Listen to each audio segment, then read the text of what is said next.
Gwalior tour का 2 episode इससे पहले पब्लिश किया हूँ, लेकिन कुछ सुझाव के कारण मैं एक शॉर्ट वीडियो आपका सामने पेश कर रहा हूँ, जिसमें सिर्फ ग्वालियर का मेन टूरिंग प्लेस दर्शाया गया है। रैंकिंग का अनुसार इसका सीक्वेंस नहीं बनाया हूँ, रैंडमली आपका सामने पेश कर रहा हूँ। मोरैना जिला में बड़ावली के पास मितावली गांव में 64 जोगिनी मंदिर स्थित है। मंदिर का नाम इसमें 64 कमरे के कारण 64 जोगिनी मंदिर नाम रखा गया है। ये मंदिर भूमि से 300 फीट ऊपर है, जो गोलाकार में बना हुआ है। इस मंदिर में कुल 64 कमरे और 101 खंभे है। प्रत्येक कमरे में एक शिवलिंग के साथ जोगिनी की मूर्ति है। कुछ जोगनियां चोरी हो गई, लेकिन बाकी को संग्रहालय में रखा गया है। इस मंदिर को एक तस्सर मंदिर के नाम से भी जाना जाता है। मंदिर के बीच में भगवान शिवलिंग की स्थापना की गई है। स्थानीय लोगों के अनुसार पहले इस मंदिर में रात के समय तंत्र मंत्र की शिक्षा दी जाती थी। इस कारण से कोई इंसान आज भी रात में 64 जोगिनी मंदिर में नहीं रहता है। मंदिर अपनी ऐतिहासिकता के लिए प्रसिद्ध है। यह मंदिर भगवान शिव, विष्णु और सती को समर्पित है। चंबल के इन जंगलों में एक साथ 200 विशालकाय मंदिर स्थापित है। हालांकि इनमें अधिकतर मंदिरों ने अब खंडहर का रूप ले लिया है। पुरातत्व के अनुसार ये मंदिर का निर्माण 4वीं सदी में बनाया गया था। वही कुछ इतिहासकारों के मुताबिक इनका निर्माण 8वीं से 10वीं सदी के बीच में बनाया गया है। पर्यटकों के लिए ये स्थान काफी जिज्ञासा से भरा हुआ है। ये स्थान कई रहस्य से भरा हुआ है।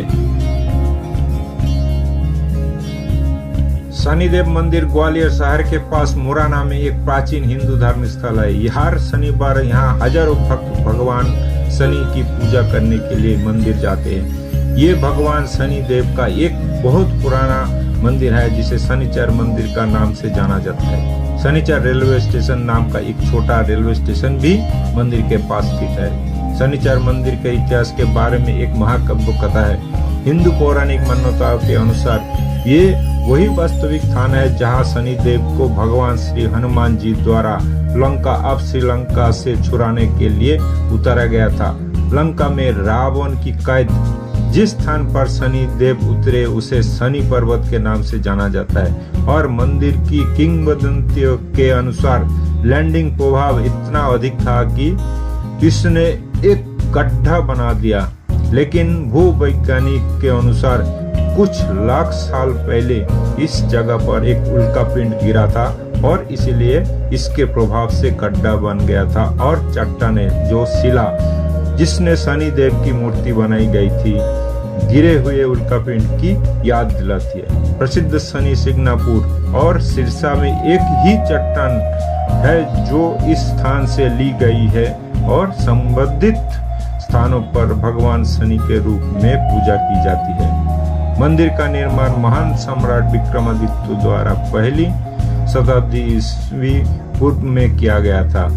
ऐसा माना जाता है कि आज भी शनिदेव अपने उमर रूप में विराजमान है। और शनिदेव के चमत्कारों को देखने के बाद ग्वालियर के शाही सिंधिया परिवार द्वारा इस मंदिर का जीर्णोद्धार कराया गया। टिगरा डैम ग्वालियर शहर का एक दर्शनीय स्थलों में से माना जाता है। ये शहर से लगभग 23 किलोमीटर दूरी पर स्थित है। ये बांध साक नदी पर बनाया गया है और ग्वालियर शहर का प्यास इसी नदी बुझाता है। यहाँ का सारे पानी का आपूर्ति इसी नदी से किया जाता है। आप मानसून के दौरान इस बांध का खूबसूरत व्यू देख सकते हैं। इस बांध को वर्ष 1921 में श्री विश्वेश्वरैया द्वारा बनवाया गया था। इस बांध के पीने का उपयोग सिंचाई के लिए भी किया जाता है। ये ग्वालियर शहर का एक लोकप्रिय पिकनिक स्थल भी है। पर्यटन विभाग ने यहाँ एक बोटिंग क्लब शुरू किया।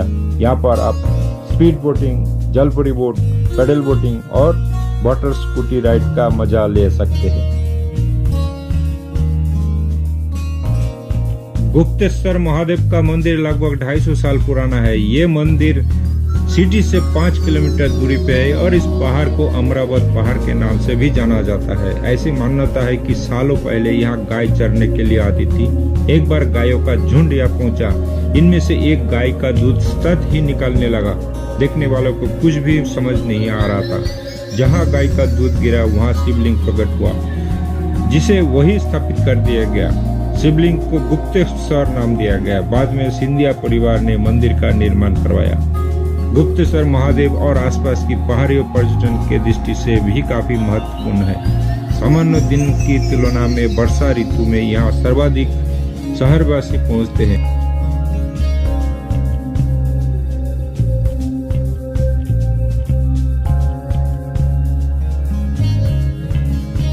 ग्वालियर का किला मध्य प्रदेश के ऐतिहासिक स्थलों में से एक है। हालांकि मध्य प्रदेश में ग्वालियर नाम का एक पूरा शहर मौजूद है। यहाँ घूमने के लिए काफी कुछ है, लेकिन आप ग्वालियर फोर्ट देखने जा सकते हैं। आपके जानकारी के लिए बता दूं कि इस ऐतिहासिक स्मारक का निर्माण 8वीं शताब्दी में किया गया था।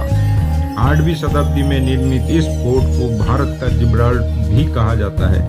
हालांकि कोई शोध के अनुसार इस किले का निर्माण सूर्यसेन नामक एक स्थानीय सरदार ने किया था। कोई ऐतिहासिककारों का यह भी कहना है कि इस किले पर पाल वंश, मुगल वंश, भीम सिंह, महाराजा देवराव आदि जैसे राज्यों ने कई सालों तक शासन भी किया था।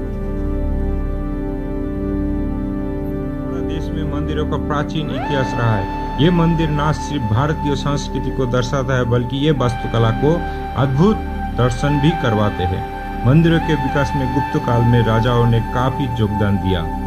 सासबहू मंदिर जो ग्वालियर फोर्ट में स्थित है, मैं उसका बात करता हूँ। ये एक प्राचीन मंदिर है जिसका निर्माण वर्ष 1093 में कच्छप घाट राजवंश के राजा महिपाल जी द्वारा किया गया था। ये मंदिर भगवान विष्णु जी को समर्पित है। सासबहू मंदिर को सहस्त्रबाहु मंदिर भी या हरिशदा नाम मंदिर इत्यादि नामों से भी जाना जाता है। ग्वालियर स्थित सासबहू मंदिर के बारे में एक रोचक कथा भी है। कहते हैं कि महाराज महिपाल जी की पत्नी भगवान विष्णु जी की परम भक्त थी, इसलिए राजा जी ने भगवान विष्णु जी के सम्मान में मंदिर का निर्माण करवाया। वक्त बीतने के साथ साथ जब महाराजा महिपाल जी का पुत्र विवाह योग्य हुआ, तब राजा जी राजकुमार के विवाह के लिए योग्य वधू की तलाश में लग गए और जल्द ही राजकुमार का विवाह हो गया। भाभी राजकुमार की पत्नी शिव जी की भक्त थी, इसलिए उन्होंने विष्णु मंदिर के पास ही में शिव जी की मंदिर भी निर्माण करवाया। चूंकि इन मंदिरों को सास और बहू के द्वारा बनवाया गया था, इसलिए इसका नाम सास बहू मंदिर पड़ा।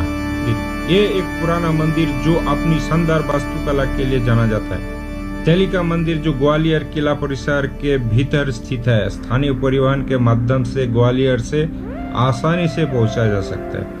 तेलिका मंदिर का अंग्रेजी नाम ऑयलमैन टेम्पल है।